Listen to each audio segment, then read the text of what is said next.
Pernah nggak sih kalian ngerasa pas lagi ngejar sesuatu, entah itu gebetan yang cuek banget atau barang limited edition yang susah didapat, rasanya tuh menggebu-gebu banget, kayak kalau nggak dapet hidup kita nggak lengkap. Tapi anehnya, begitu barang itu udah di tangan atau pas gebetan itu akhirnya ngechat balik duluan tiap jam, rasa penasaran kita malah hilang, pelan-pelan jadi bosen, dan kita mulai ngelihat hal lain lagi buat dikejar. Jujur aja, kita semua pasti pernah ngalamin itu, dan ternyata ini bukan cuma soal kita yang nggak bersyukur atau pelin-pelan. Ada sesuatu yang jauh lebih dalam di dalam otak kita yang bikin kita kayak gitu. Masalahnya adalah, kebanyakan dari kita tuh benar-benar buta soal gimana cara kerja keinginan manusia. Kita pikir kalau kita selalu ada, selalu baik, selalu terbuka, orang bakal makin sayang sama kita. Padahal, dunia ini nggak bekerja kayak gitu. Nah, hari ini kita bakal bongkar rahasia kenapa hal yang nggak ada itu justru jauh lebih menggoda daripada yang selalu ada di depan mata. Kita bakal belajar gimana caranya jadi sosok yang dicari-cari, bukan yang malah dihindari karena terlalu ngegas. Bayangin seorang anak kecil bernama Gabriel. Hidupnya sedih banget. Ibunya meninggal pas dia masih 11 tahun. Dan ayahnya, yang tukang jualan keliling, yang sebenarnya nggak suka tanggung jawab, malah nitipin dia ke panti asuhan di biara tua yang dingin dan kaku. Di sana, Gabriel dilarang punya barang mewah. Bajunya cuma itu-itu aja, dan hidupnya penuh aturan. Tapi tahu nggak apa yang bikin dia bertahan? Dia sering diam-diam baca novel romantis yang diselundupin ke biara itu. Di dalam novel itu, ada cerita tentang cewek miskin yang tiba-tiba masuk ke dunia mewah. Dari situ, Gabriel mulai ngayal. Dia pengen banget ngerasain dunia yang gak mungkin dia dapetin itu. Dia haus banget sama kemewahan, justru karena kemewahan itu haram buat dia. Pas dia udah gede dan keluar dari biara, dia nyoba jadi penyanyi panggung dan dapat nama panggilan Koko. Dari sinilah sejarah besar dimulai. Dia nggak cantik-cantik amat kalau dibandingin cewek zaman itu, yang badannya montok dan feminin banget, sementara dia kurus kayak cowok. Tapi, Coco Chanel, nama yang kita kenal sekarang, sadar sesuatu. Dia nggak perlu jadi kayak cewek lain buat naring perhatian. Dia justru mulai pakai baju-baju cowok, kayak kemeja kerah berbuka dan topi jerami cowok. Dan gila sih, strategi ini berhasil. Cewek-cewek lain di sekitarnya malah jadi sirik dan penasaran. Mereka ngelihat ada kebebasan di cara berpakaian Koko yang nggak kaku kayak korset zaman dulu. Tapi yang lebih menarik lagi adalah gimana cara dia jualan parfumnya yang legendaris, Chanel nomor 5. Dia nggak langsung jualan secara massal. Pertama, dia semprotin parfum itu di tokonya, tapi kalau ada yang nanya itu bau apa, dia pura-pura nggak tahu atau nggak jawab jelas. Terus, dia bagi-bagiin parfum tanpa label ke teman-temannya yang paling kaya dan berpengaruh. Orang-orang jadi gila karena bau itu ada di mana-mana tapi nggak tahu belinya di mana. Akhirnya, pas dia naruh parfum itu di rak tokonya, orang langsung nyerbu kayak nggak ada hari esok. Coco Chanel sukses bukan karena dia jago jahit dorang, tapi karena dia paham satu hukum alam. Manusia itu selalu pengen apa yang mereka nggak punya. Jadi kenapa sih kita bisa kayak gitu? Kenapa rumput tetangga selalu kelihatan lebih hijau? Padahal kalau kita deketin, ya sama aja rumput juga. Green jelasin kalau otak manusia itu punya penyakit bawaan yang namanya grass is always greener syndrome. Ini bukan cuma soal iri, tapi soal gimana otak kita memproses informasi. Ada fenomena namanya induksi. Otak kita itu otomatis bikin bayangan kontras. Kalau kita ngelihat warna merah terus-terusan, mata kita bakal mulai bikin halo warna hijau di pinggirannya. Begitu juga dengan pikiran. Kalau kita dikasih nggak boleh, otak kita langsung mikir pasti enak banget kalau boleh. Disinilah kebanyakan orang tidak menyadari bahwa kehadiran yang berlebihan itu sebenarnya membunuh rasa ketertarikan. Bayangin deh, ada temen atau gebetan yang tiap menit nge-WA, tiap hari ngajak jalan, dan selalu setuju sama semua omongan kita. Awalnya mungkin asik, tapi lama-lama rasanya kayak sumpek, nggak ada ruang buat ngayal. Keinginan itu butuh jarak, keinginan itu butuh ketidakhadiran supaya imajinasi kita bisa kerja.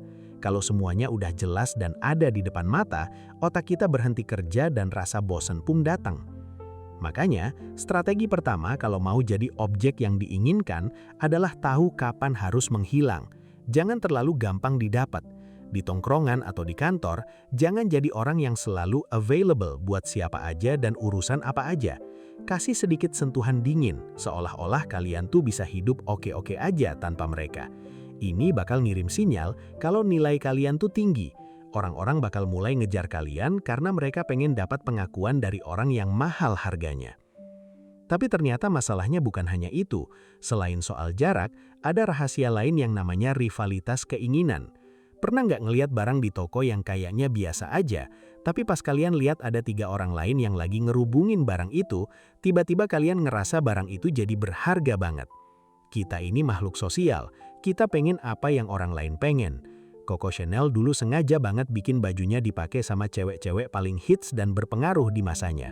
Pas orang lain ngelihat cewek-cewek itu pakai Chanel, mereka jadi ngerasa kalau gue nggak pakai, gue ketinggalan. Jadi, kalau kalian mau promosiin diri atau karya kalian, jangan kelihatan kayak kalian yang butuh mereka.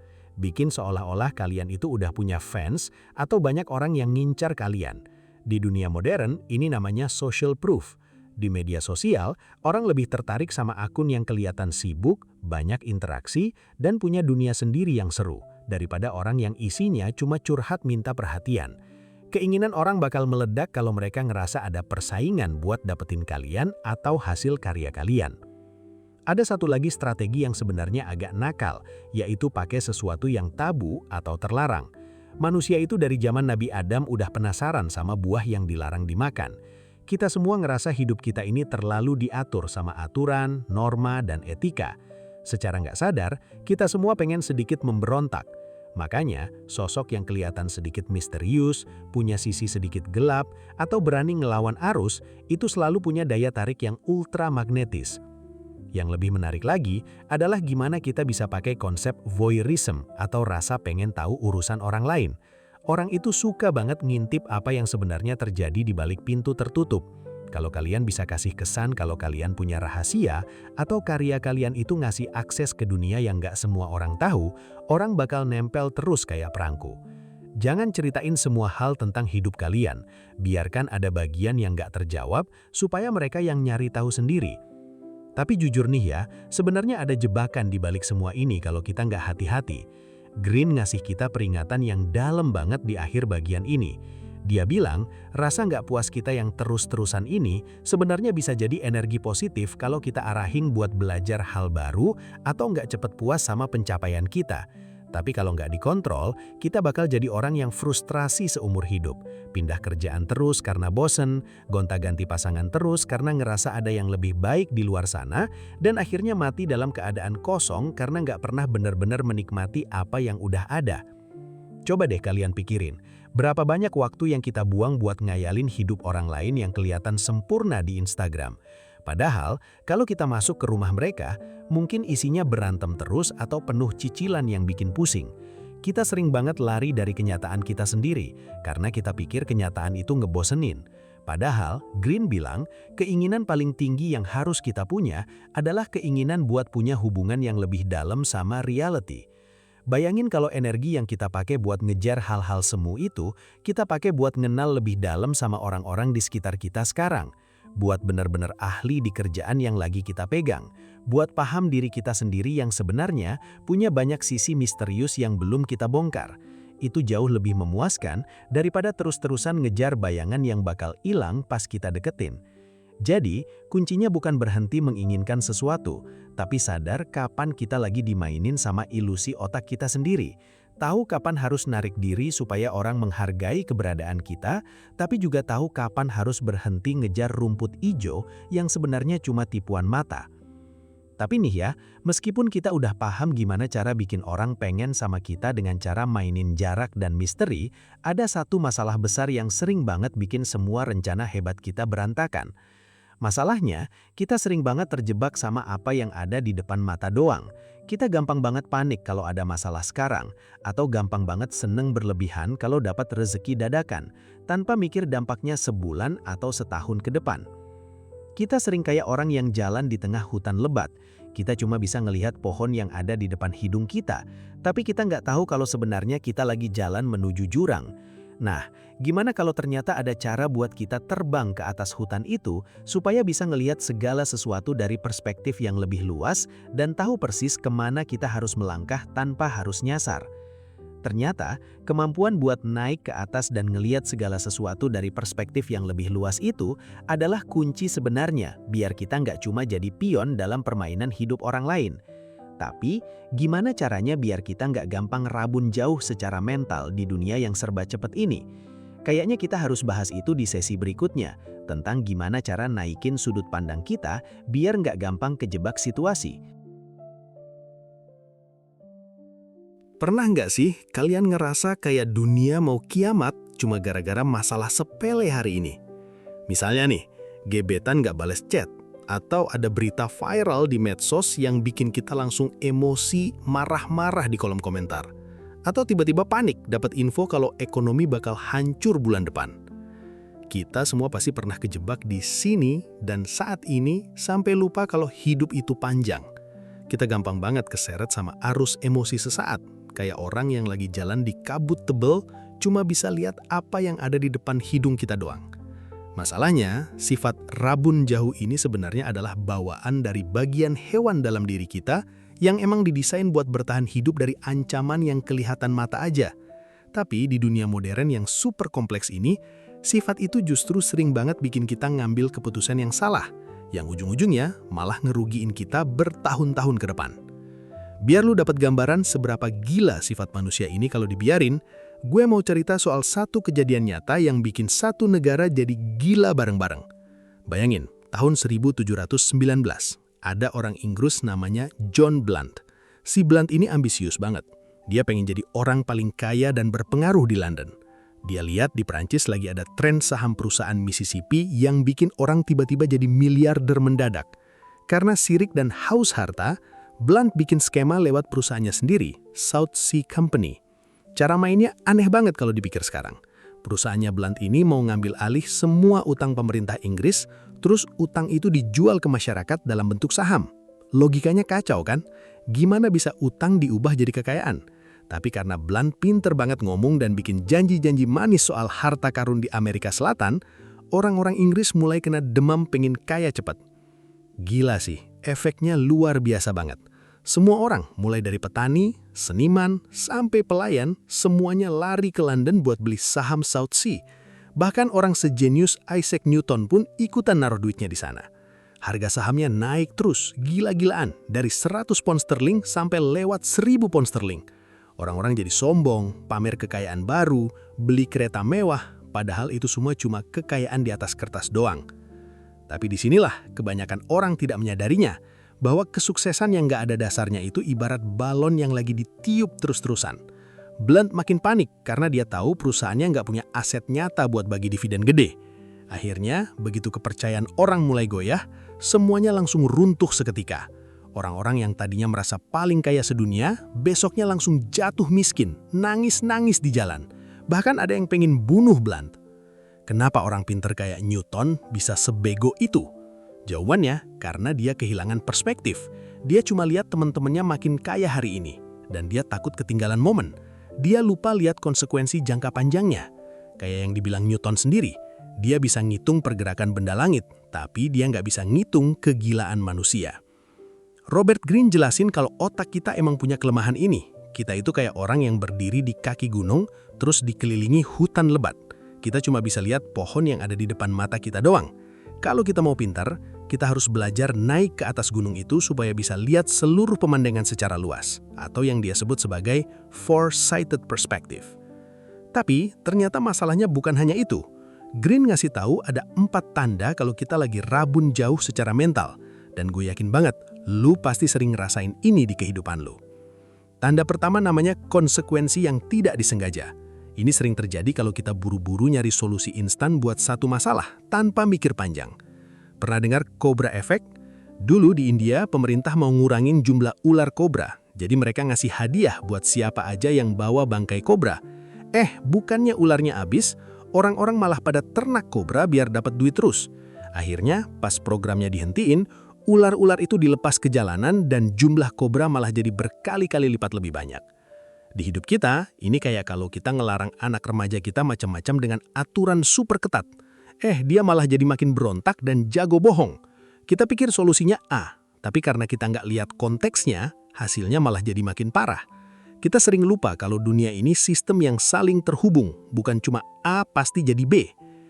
Terus tanda kedua, ini nih yang paling sering dialami orang di kantor atau di hubungan percintaan. Neraka taktis. Lu ngerasa nggak sih, kadang kita terjebak dalam berantem sepele sama orang, tapi kita nggak mau kalah. Lu ngabisin energi buat ngebuktiin kalau lu bener, sampai lu lupa tujuan awal lu apa. Lu jadi reaktif terus, tiap ada serangan, lu bales. Tiap ada sindiran, lu baper. Ini namanya neraka, karena kita cuma muter-muter doang, makin capek, tapi nggak nyampe mana-mana. Kita kehilangan fokus sama target jangka panjang kita, cuma gara-gara pengen menang argumen hari ini. Yang lebih menarik lagi adalah tanda ketiga yang Green sebut sebagai demam ticker tape. Di zaman dulu, orang gila saham nungguin bunyi alat ticker tape buat tahu harga saham tiap menit. Sekarang, ini adalah kita yang kecanduan doom scrolling. Tiap ada notifikasi ping, otak kita dapat asupan dopamin. Kita ngerasa nyambung sama aliran hidup cuma karena tahu berita viral paling baru. Tapi masalahnya, berita hari ini biasanya nggak ada artinya sebulan lagi. Kalau kita bikin keputusan hidup cuma berdasarkan tren yang lagi trending di Twitter, kita bakal gampang panik dan gampang banget dimainin sama orang lain. Lanjut, tanda keempat adalah tenggelam dalam trivia. Ini kayak Raja Philip II dari Spanyol. Dia itu orang yang saking pengennya kontrol semuanya, dia ngurusin hal-hal nggak penting kayak jarak toilet ke dapur di istananya. Tapi dia malah lupa baca laporan cuaca pas mau nyerang Inggris lewat laut, yang akhirnya bikin seluruh armadanya hancur kena badai. Kita sering kayak gitu, sibuk ngerapiin meja kerja berjam-jam, tapi tugas utamanya malah nggak dikerjain. Kita sibuk sama detail-detail kecil sampai lupa mana yang prioritas. Terus gimana caranya biar kita nggak jadi orang yang rabun jauh kayak gitu? Kita bisa belajar dari Abraham Lincoln. Pas perang saudara di Amerika, semua orang di sekitarnya panik tiap kali pasukannya kalah perang. Orang-orang teriak minta damai atau malah minta serang frontal pakai emosi. Tapi Lincoln tetap tenang. Dia punya mata ketiga buat lihat gambaran besarnya. Dia tahu kalau dia sabar dan tetap fokus sama tujuan akhirnya, dia bakal menang karena pasukannya punya sumber daya lebih besar. Dia melatih motot kesabarannya tiap hari.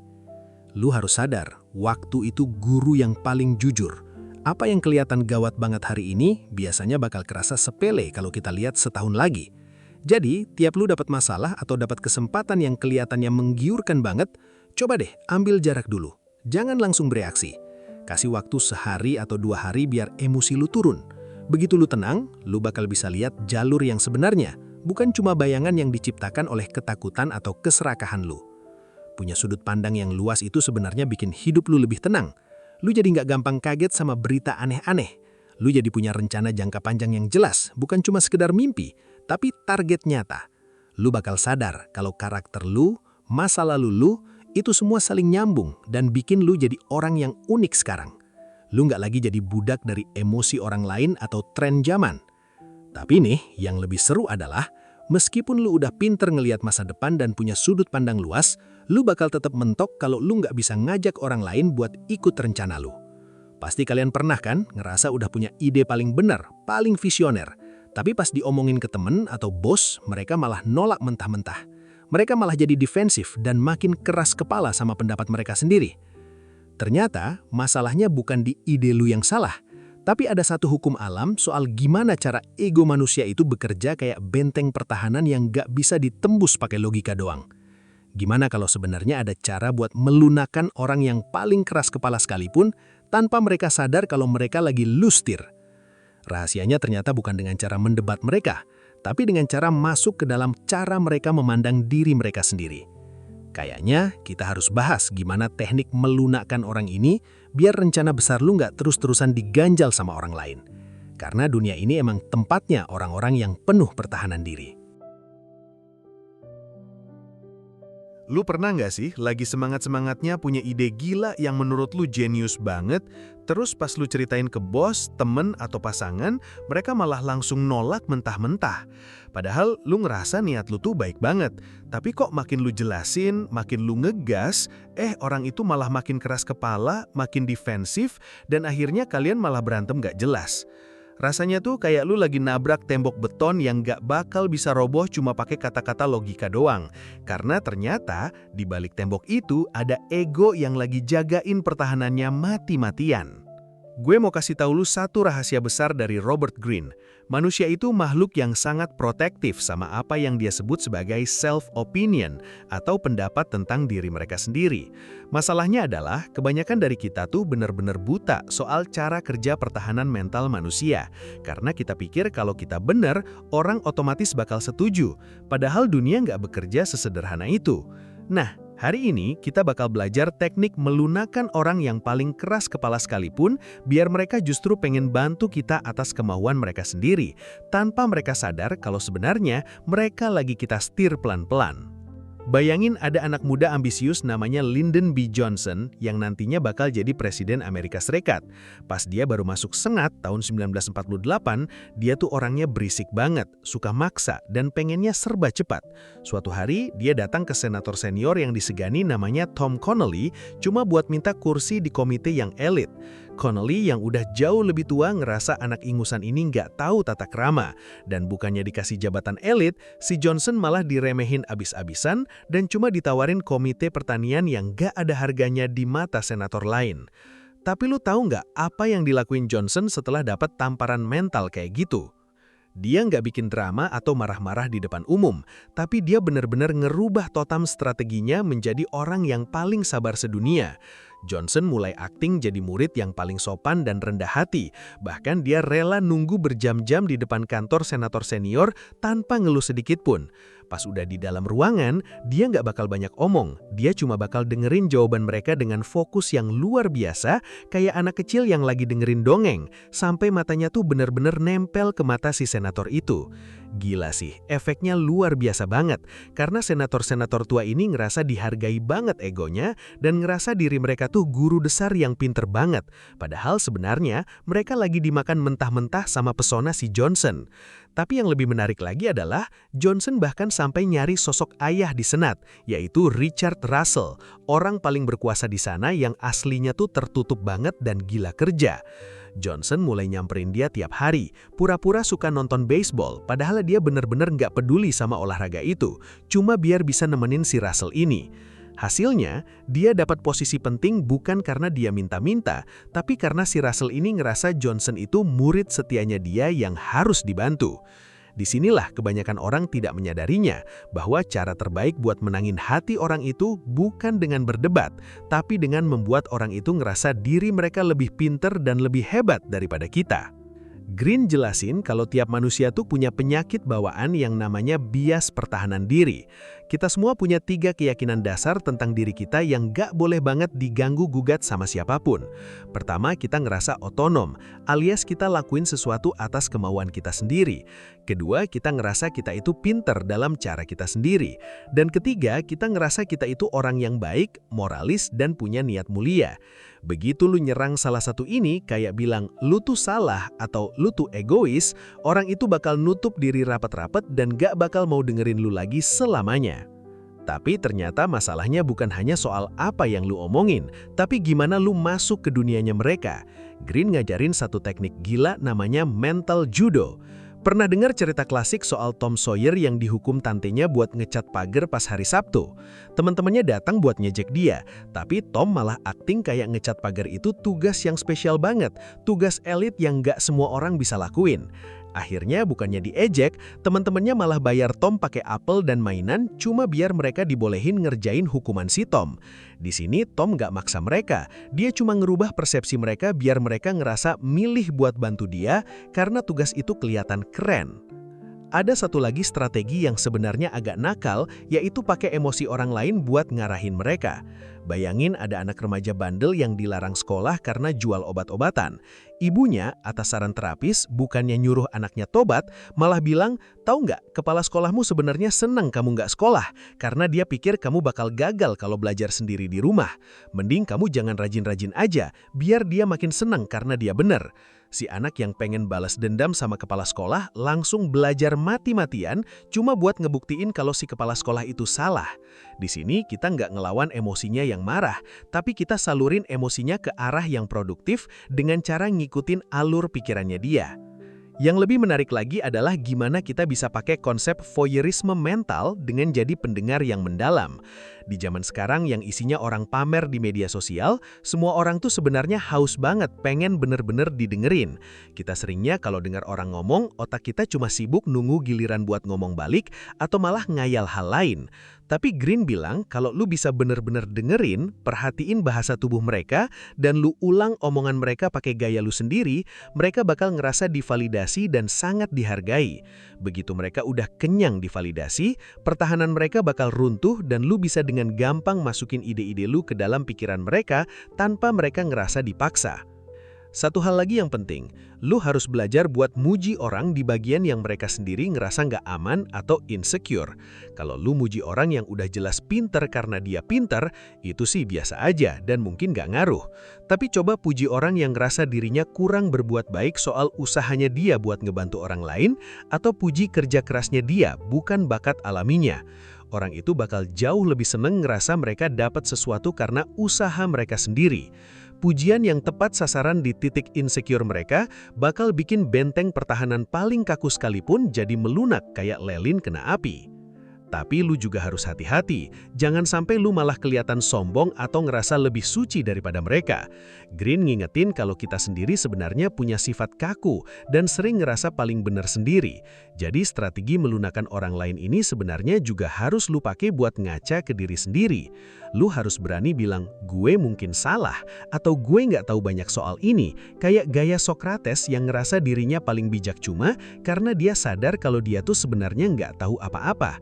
Pikiran yang fleksibel dan terbuka itu jauh lebih kuat daripada pikiran yang kaku kayak batu. Bayangin kalau di kantor lu nggak lagi pusing dengan drama rekan kerja yang iri atau bos yang kaku banget. Lu cuma perlu masuk ke cara pandang mereka, buat mereka ngerasa hebat tentang diri mereka sendiri, dan tiba-tiba semua hambatan itu hilang gitu aja. Ini bukan soal jadi penjilat yang murah, tapi soal jadi orang yang punya kecerdasan sosial yang tinggi buat ngebantu semua orang ngerasa lebih baik sambil lu tetap bisa nyapai target lu. Karena pada akhirnya, semua orang cuma pengen satu hal, diakui keberadaannya dan dihargai pendapatnya. Tapi jujur nih ya, ada satu hal yang sering kita lupain pas lagi asik-asiknya belajar teknik mempengaruhi orang lain ini. Green ngasih peringatan yang dalam banget di akhir bagian ini. Dia bilang, jangan sampai lu cuma fokus ngerubah orang lain, tapi lupa kalau musuh terbesar yang bikin hidup lu susah sebenarnya ada di dalam lensa kita sendiri dalam ngelihat masalah. Kadang kita ngerasa udah jago mainin egonya orang lain, tapi kok hidup kita masih ngerasa stuck atau penuh masalah yang sama terus. Disinilah kebanyakan orang tidak menyadarinya, kalau ternyata meskipun orang lain udah setuju sama kita tetap bisa gagal kalau attitude atau sikap kita sendiri yang sebenarnya lagi nyabotase semuanya dari dalam. Pernah nggak lu ngerasa kayak nasib lagi nggak adil, padahal sebenarnya itu cuma cara lu ngerespon masalah yang bikin semuanya berantakan? Kita sering banget lari dari kenyataan dan nyalahin keadaan, padahal rahasia buat ngerubah dunia itu mulainya bukan dari orang lain. Lu mungkin udah bisa melunakkan hati orang paling keras kepala di dunia lewat confirm egonya mereka. Tapi gimana kalau ternyata rahasia buat ngerubah nasib lu total itu bukan dengan ngerubah cara orang lain ngelihat lu, tapi dengan ngerubah cara lu ngelihat dunia itu sendiri? Kayaknya kita harus bahas gimana cara ngerubah nasib cuma dengan ngerubah attitude kita sendiri, biar kita nggak terus-terusan jadi musuh buat diri kita sendiri. Penasaran gimana cara ngerubah nasib buruk jadi peluang emas cuma lewat lensa pikiran? Karena dunia ini sebenarnya cuma cermin besar yang bakal ngerespon lu sesuai dengan energi dan sikap yang lu kasih. Lu pernah nggak sih ngerasa kayak hidup tuh lagi nggak adil banget sama lu? Kayak kok masalah datang nggak berhenti-berhenti? Orang-orang di kantor semuanya nyebelin, atau hubungan lu sama pasangan kok isinya drama melulu? Kadang kita ngerasa kita cuma korban dari keadaan atau nasib buruk. Tapi jujur nih ya, pernah nggak lu kepikiran kalau sebenarnya lensa yang lu pakai buat ngelihat dunia itu sendiri yang bikin semuanya makin parah? Gue mau ceritain soal satu orang yang hidupnya dimulai dari neraka dunia, tapi dia bisa ngerubah nasibnya total cuma karena satu hal, attitude-nya. Namanya Anton Chekhov, penulis legendaris dari Rusia yang karya-karyanya masih dibaca sampai sekarang. Bayangin, pas dia masih kecil, tiap pagi dia bangun dengan rasa takut yang luar biasa. takut bakal digebukin bapaknya pakai cambuk atau tongkat tanpa alasan yang jelas. Bapaknya bilang itu demi cinta, biar si Anton jadi orang bener dan rendah hati. Tapi tiap abis digebuk, Anton kecil harus cium tangan bapaknya dan minta maaf. Nggak cuma itu, dia disuruh jaga toko kelontong bapaknya yang baunya busuk dan dinginnya minta ampun, sampai tinta buat ngerjain PR aja bisa beku. Tapi yang lebih menarik lagi adalah pas bapaknya bangkrut waktu dia umur 16 tahun. Bapaknya kabur ke Moskow karena takut dipenjara dan ninggalin Anton sendirian di kampung halamannya yang kumuh buat beresin utang-utang keluarga. Di posisi itu, Anton sebenarnya punya sejuta alasan buat jadi orang yang pahit, marah sama dunia, atau nyerah sama keadaan karena ngerasa dibuang.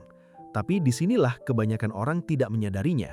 Anton justru ngeliat keterpurukan itu sebagai momen buat membuang jiwa budak dari dirinya. Dia mulai kerja jadi guru les, mulai baca buku-buku hebat, dan yang paling gila, dia mulai belajar buat maafin bapaknya. Dia nggak lagi ngeliat bapaknya sebagai monster, tapi sebagai kakek tua yang juga korban dari didikan masa lalu yang salah. Nah, konsep utama yang mau gue bagiin hari ini dari buku Robert Greene ini adalah soal hukum sabotase diri. Greene jelasin kalau kita itu sebenarnya nggak pernah ngeliat dunia secara benar-benar objektif. Apa yang kita sebut realitas itu sebenarnya cuma versi kenyataan yang kita ciptain sendiri lewat attitude atau sikap kita. Lu bayangin deh analogi ini. Ada dua orang dikirim ke Paris buat belajar selama setahun. Orang pertama itu orangnya minderan, gampang depresi, dan selalu curigaan. Pas sampai tanah, dia ngerasa orang Prancis nggak ramah, cuacanya mendung mulu, makanannya aneh, dan akhirnya dia pulang sambil bilang kalau Paris itu tempat sampah. Terus ada orang kedua, dia punya jiwa petualang dan terbuka. Meskipun dia juga ketemu orang yang galak atau kena hujan lebat, dia nganggap itu tantangan seru. Dia ngerasa Paris itu romantis banget, dan akhirnya dia pulang dengan kenangan indah dan teman baru. Padahal kotanya sama, suasananya sama, tapi hasilnya beda 180 derajat cuma karena lensa yang mereka pakai beda. Attitude kita itu kayak termostat mental yang nentuin gimana dunia bakal ngerespon kita. Misterius nih, kalau lu punya attitude bermusuhan, orang-orang bakal otomatis ngerasa nggak nyaman di dekat lu dan akhirnya beneran jadi musuh lu. Lu sebenarnya lagi bikin ramalan yang lu wujudkan sendiri atau self-fulfilling prophecy. Tapi ternyata masalahnya bukan hanya soal berpikir positif yang sering kita dengar di seminar motivasi receh. Buku ini ngebongkar ada 5 jenis attitude negatif yang sering banget bikin kita nyabotase hidup kita sendiri tanpa kita sadarin. Pertama, ada yang namanya attitude berusuhan. Orang kayak begini itu biasanya ngerasa dunia ini tempat yang gak aman dari kecil. Di kantor dia bakal curigaan terus sama teman kerja, ngerasa orang lain mau ngejatuhin dia. Akhirnya, karena dia curigaan terus dan gak mau bantu orang beneran jadi benci sama dia dan dia bakal bilang dengan bangganya, "Tuh kan, benar dugaan gue, orang-orang emang jahat." Dia gak sadar kalau dialah pemicu awalnya. Terus yang kedua, ada attitude cemas. Ini buat orang yang pengen kontrol semuanya karena takut ada yang salah. Dia jadi micromanaging parah atau gampang panik kalau rencana berubah dikit. Efeknya, orang di sekitarnya jadi stres dan akhirnya kerjaannya beneran jadi berantakan karena mereka nggak dikasih ruang buat napas. Ada juga attitude menghindar. Ini buat orang yang takut banget dihakimi atau gagal, jadi dia mending nggak nyoba sama sekali atau berhenti di tengah jalan. Dia bakal nemuin 1000 alasan buat resign atau mutusin hubungan pas keadaan udah mulai serius. Hidupnya jadi muter-muter di tempat karena dia takut ngadepin kenyataan kalau dia mungkin gak sesempurna itu. Yang lebih menarik lagi adalah attitude depresi dan attitude mendendam. Orang dengan attitude depresi itu ngerasa dirinya nggak berharga, jadi dia narik diri dari dunia. Tapi lucunya, kadang mereka sengaja nyakitin orang lain dengan cara narik diri itu biar orang lain juga ngerasa bersalah pas nggak bisa bantu mereka. Sementara orang yang mendendam itu kayak punya antena yang super sensitif buat nyari kesalahan orang lain. Lu salah ngomong dikit pas tahun 2010 bakal diingat sampai tahun 2030. Mereka hidup di masa lalu dan nggak pernah bisa maju karena energinya habis buat ngerawat rasa sakit hatinya sendiri. Pertanyaannya sekarang, gimana cara ngerubah itu semua biar hidup kita nggak stuck? Robert Greene ngajakin kita buat punya attitude ekspansif atau terbuka. Pertama, lihat diri lu sebagai penjelajah atau explorer. Jangan kaku sama satu ide lama atau prinsip. Dunia ini luas banget, Dan ilmu pengetahuan itu nggak ada habisnya. Kalau ada orang yang beda pendapat sama lu di medsos, jangan langsung emosi atau blokir, tapi jadikan itu bahan belajar kenapa dia bisa mikir gitu. Kayak Anton Chekhov tadi, dia mutusin buat nggak lagi sujud-sujud minta maaf yang nggak perlu ke orang berkuasa, tapi dia juga nggak mau jadi pembenci. Dia cuma pengen kerja keras dan belajar mencintai kemanusiaan. Itu doang kuncinya. Lu juga harus belajar buat ngeliat kesulitan sebagai bahan buat nempa diri biar jadi lebih tangguh. Ada contoh keren di buku ini soal Malcolm X waktu dia lagi di penjara. Bukannya makin rusak, dia malah pakai waktu bertahun-tahun itu buat baca semua buku di perpustakaan penjara sampai dapat gelar pendidikan buat dirinya sendiri. Dia ngerubah penjara yang harusnya jadi akhir hidupnya jadi awal baru buat perjuangannya yang luar biasa. Atau Joan Crawford, artis Hollywood yang pas dikasih peran yang dia nggak suka dan dibuang ke film genre rendahan, dia nggak ngeluh. Dia malah belajar jadi ahli di bidang itu, belajar naik kuda sampai jago banget, dan akhirnya sukses besar karena dia nerima nasibnya tapi tetap berjuang maksimal di dalamnya. Gue pengen lu coba refleksi sebentar deh pas lu lagi sendiri di kamar. Berapa banyak peluang kerjaan atau bisnis yang hilang cuma karena lu takut gagal duluan? Berapa banyak teman baik yang ngejauh karena lu terlalu curigaan atau terlalu gampang baper? Kita sering banyak mikir kalau kita ini cuma bidak catur yang digerakin sama nasib atau keadaan ekonomi, tapi sebenarnya kitalah pemainnya. Kekuatan terbesar yang kita punya sebagai manusia adalah kekuatan buat milih gimana kita bakal ngerespon suatu masalah. Lu emang gak bisa kontrol cuaca atau harga BBM yang naik, tapi lu selalu bisa milih buat pakai payung atau nyari cara buat nambah penghasilan dengan semangat. Penulisnya bahkan bawa konsep jiwa atau soul di bagian penutup bab ini. Orang yang punya attitude negatif itu sebenarnya lagi ngebunuh jiwanya pelan-pelan tanpa mereka sadari. Mereka jadi kaku, membosankan, dan kayak mayat hidup yang cuma jalanin rutinitas. Tapi orang yang terbuka jiwanya tuh beneran hidup.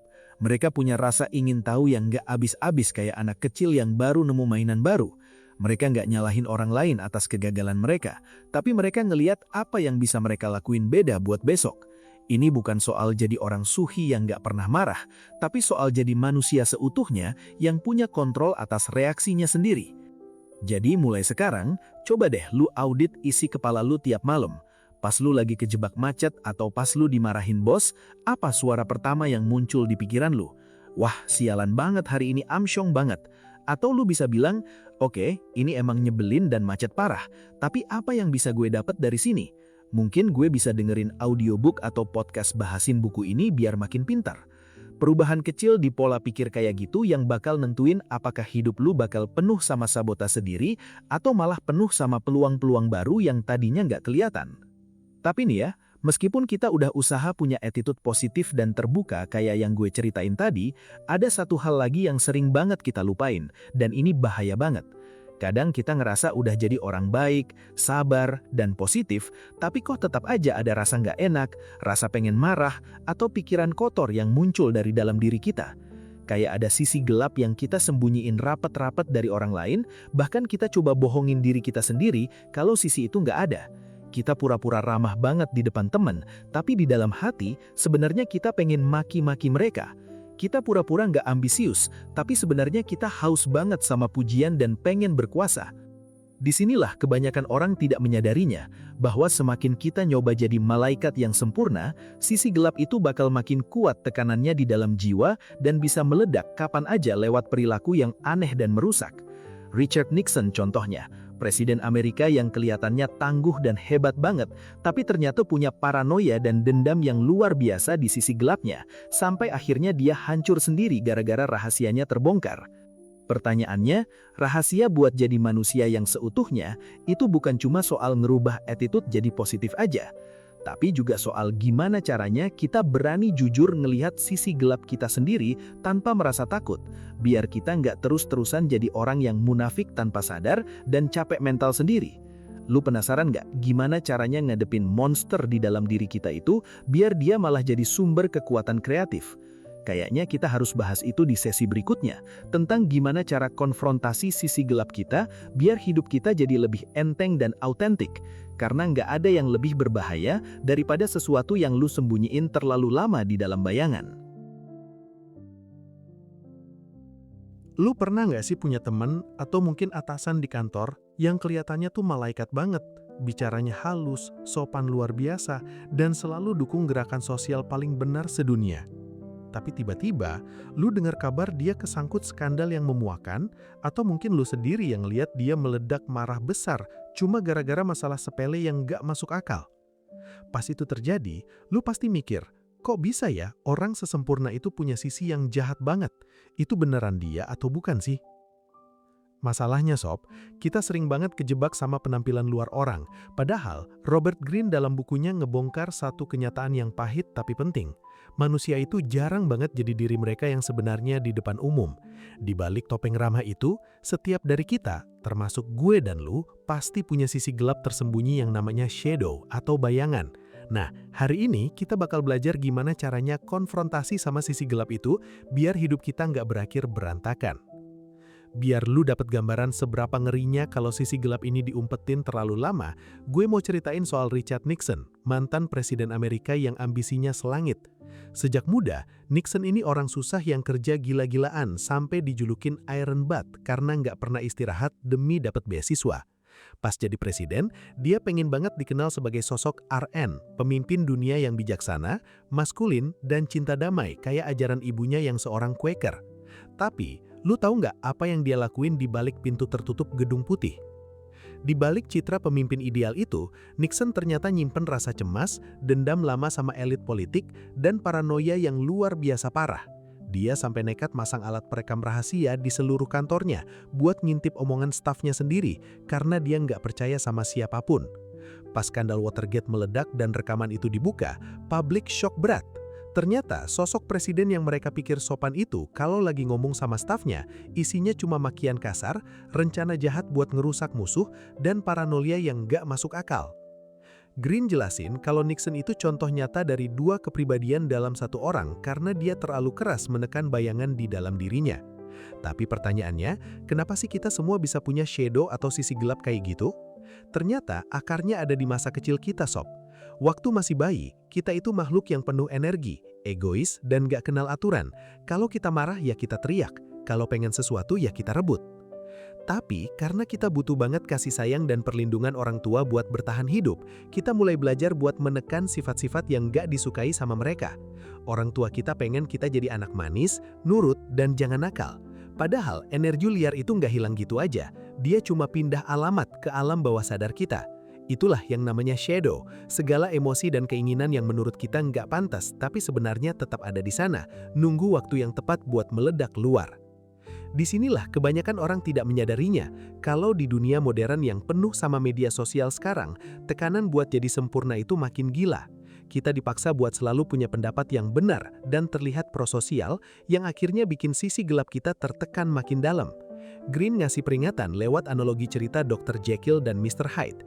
Kalau monster di dalam diri lu dikurung terlalu lama tanpa lu akuin, pas dia keluar nanti, dia bakal mengaum dengan sangat liar dan merusak. Lu bisa mulai ngenalin shadow orang lain lewat perilaku-perilaku yang sebenarnya kontradiktif. Pertama, ada tipe tough guy atau si jagoan. Ini biasanya cowok yang kelihatannya maskulin banget, galak, dan hobi pamer kekuatan. Padahal sebenarnya di balik itu ada rasa nggak nyaman yang gede banget soal maskulinitasnya. Dia sebenarnya takut banget kelihatan lemah, makanya dia overacting jadi jagoan. Terus ada lagi tipe the saint atau si suci yang kelihatannya hidup cuma buat ngebela kebenaran. Seringkali, topeng kebaikan ini dipakai buat nutupin rasa lapar mereka akan kekuasaan dan perhatian yang nggak normal. Lu bakal lihat sisi iblisnya pas mereka udah dapat jabatan, di mana mereka bakal jadi orang yang paling nggak toleran dan suka ngehujat orang lain yang nggak sepaham. Yang paling banyak kita temuin di tongkrongan atau kantor adalah passive-aggressive charmer. Orangnya ramah banget pas ketemu, selalu setuju, tapi sebenarnya di belakang lu dia hobi gosip dan nyabotase kerjaan lu. Kenapa? Karena mereka nggak berani konfrontasi langsung sama emosi agresifnya, jadi mereka cari jalan muter buat nyakitin lu sambil tetap pakai topeng orang baik. Tapi yang lebih menarik lagi adalah gimana kita sering ngelakuin proyeksi tanpa kita sadari. Pernah nggak lu ngerasa benci banget sama seseorang padahal dia nggak ngapa-ngapain lu? Greene bilang, seringkali apa yang kita benci banget dari orang lain sebenarnya adalah sifat yang kita sendiri punya, tapi kita tekan dalam-dalam. Lu benci orang yang ambisius karena sebenarnya lu sendiri pengen ambisius, tapi lu takut dibilang sombong. Jadi lu lempar rasa bersalah itu ke orang lain biar lu ngerasa lebih suci. Terus, gimana caranya biar kita nggak hancur kayak Nixon dan malah jadi manusia yang hebat? Caranya adalah dengan belajar jadi manusia yang utuh atau integrated human. Lu bisa belajar dari Abraham Lincoln, presiden Amerika yang luar biasa jujur sama sisi gelapnya. Dia tahu dia punya ambisi yang besar dan kadang bisa jadi kejam, tapi dia juga punya sisi sangat sensitif dan sering depresi. Bukannya diumpetin, Lincoln malah pakai energi dari sisi agresifnya itu buat menangin perang, dan sisi sensitifnya dia ubah jadi rasa empati yang dalam buat rakyatnya. Karena dia nggak pura-pura jadi malaikat, orang-orang malah ngerasa dia itu sangat asli atau otentik, dan itulah yang bikin dia punya daya tarik magnetis yang sangat kuat banget. Lu nggak perlu jadi orang suci buat sukses, justru dengan jadi manusia yang lengkap, yang punya sisi terang dan sisi gelap, lu bakal jadi pribadi yang jauh lebih kuat dan disegani. Green ngajak kita buat mulai eksplorasi si bayangan ini sebagai sumber kreativitas. Pikiran sadar kita itu terbatas banget, tapi alam bawah sadar kita punya gudang memori dan ide yang gak terbatas. Orang paling kreatif di dunia kayak Steve Jobs atau Albert Einstein, itu orang-orang yang berani dengerin intuisi dan kegilaan dari sisi gelap mereka buat nemuin ide-ide jenius. Jadi jangan takut kalau lu punya pikiran yang liar atau aneh, selama lu bisa kendaliin dan salurin itu ke kerjaan atau karya lu. Coba deh kalian pikirin, berapa banyak energi yang kita buang tiap hari cuma buat kelihatan oke di mata orang lain, tapi sebenarnya kita ngerasa kosong di dalam? Berapa banyak kemarahan yang lu pendam yang akhirnya bikin lu stres atau malah sakit fisik? Berhenti lari dari kenyataan kalau lu itu manusia yang gak perfect. Belajarlah buat menertawakan kesalahan lu sendiri dan berani bilang gue emang punya sisi buruk, tapi gue yang pegang kendalinya. Mulai sekarang, pas lu lagi ngerasa emosi yang gak enak, kayak iri, marah, atau benci, coba deh lu audit isi kepala lu. Tanya ke diri sendiri, ini sebenarnya bayangan gue lagi mau ngomong apa ya? Kesadaran kecil ini yang bakal nentuin apakah hidup lu bakal penuh sama tipu-tipu diri sendiri, atau bakal jadi hidup yang benar-benar bermakna dan penuh kekuatan. Tapi nih ya sob, meskipun kita udah berani jujur sama diri sendiri dan mulai berdamai sama monster di dalam diri kita, ada satu hal lagi yang sering banget bikin semua rencana hebat kita buat jadi orang sukses itu mental lagi. Masalahnya adalah, kita sering banget nggak sadar kalau kita hidup di tengah-tengah kumpulan manusia yang gampang banget kena pengaruh sama rasa iri atau envy dari satu sama lain. Di balik topeng ramah itu, setiap dari kita, termasuk gue dan lu, pasti punya sisi gelap tersembunyi yang namanya shadow atau bayangan. Kadang-kadang pas lu mulai berani jadi diri sendiri, mulai kelihatan otentik dan mulai sukses, tiba-tiba orang-orang yang lu pikir temen dekat malah mulai nusuk dari belakang. Lu mungkin bakal bingung, gue salah apa? Ternyata ada satu hukum tersembunyi tentang gimana ego manusia yang rapuh itu bekerja pas mereka ngelihat orang lain lebih unggul dari mereka. Lu harus hati-hati, karena nggak ada yang lebih berbahaya daripada racun yang nggak kelihatan tapi bisa ngerusak hidup lu pelan-pelan dari dalam pertemanan lu sendiri. Penasaran gimana cara ngenalin tanda-tanda itu sebelum semuanya terlambat? Kayaknya kita harus simpan itu dulu jadi bahan perenungan lu malam ini, karena kita baru aja selesai ngebongkar semua hukum dasar manusia yang paling krusial buat lu pahami. Sampai ketemu lagi di obrolan penutup sesi ini, di mana kita bakal rangkum semuanya jadi satu bekal kuat buat lu ngadepin dunia yang penuh drama ini. Sampai jumpa di penutup sesi kita nanti.